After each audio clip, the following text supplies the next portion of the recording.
തിരുപ്പിറവിക്കായുള്ള കാത്തിരിപ്പ് 14-ാം ദിനം.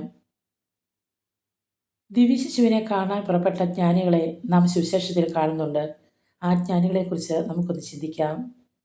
വിശുദ്ധ മത്തായിയുടെ സുവിശേഷം 13-ാം അധ്യായം 44-ാം തിരുവചനത്തിൽ പറയുന്നു, സ്വർഗരാജ്യം വയലിൽ ഒളിച്ചു വച്ചിരിക്കുന്ന നിധിക്ക് തുല്യം.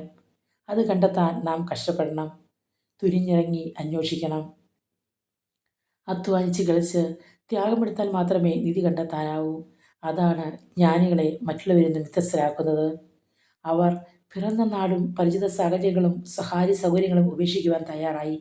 പ്രിയമുള്ള പലതും ഉപേക്ഷിക്കാതെ ഈശ്വര ദർശന സൗഭാഗ്യം അനുഭവിക്കാനാവില്ല എന്ന് ഇത് നമ്മെ പഠിപ്പിക്കുന്നു. എല്ലാ സുരക്ഷിതത്വവും വലിച്ചെറിഞ്ഞ് നിഷ്പാതകനായി ഇതാ ഞാനെന്ന് പറയുമ്പോഴാണ്, സർവവും സമ്പൂർണ്ണമായി അടിയറവ് വയ്ക്കുമ്പോഴാണ് ദൈവത്തെ കണ്ടുമുട്ടുന്നത്, സായുജ്യം നേടുന്നത്. എല്ലാ അർത്ഥത്തിലും അജ്ഞാതമായ ദിക്കിലേക്കുള്ള തീർത്ഥാടനം.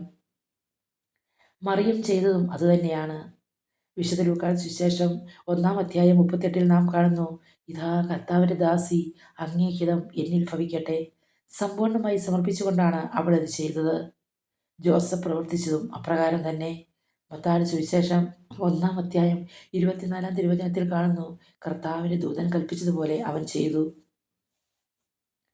വാനിലുദിച്ച ഒരു നക്ഷത്രം കണ്ട് അതിനെ പിന്തുടർന്നാണ് ജ്ഞാനികളുടെ യാത്ര. നക്ഷത്രം കണ്ടപ്പോൾ അവർ അത്യധികം സന്തോഷിച്ചു.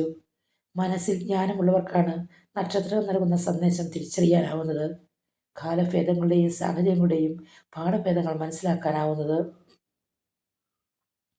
ജ്ഞാനികളെ നക്ഷത്രം നയിച്ചത് ക്രിസ്തുവിലേക്കാണ്. ക്രിസ്തു എന്ന നക്ഷത്രം അവരെ അതിനപ്പുറത്തേക്ക് ജീവിതത്തിൻ്റെ നവയാഥാർത്ഥ്യങ്ങളിലേക്ക് നയിക്കുന്നു.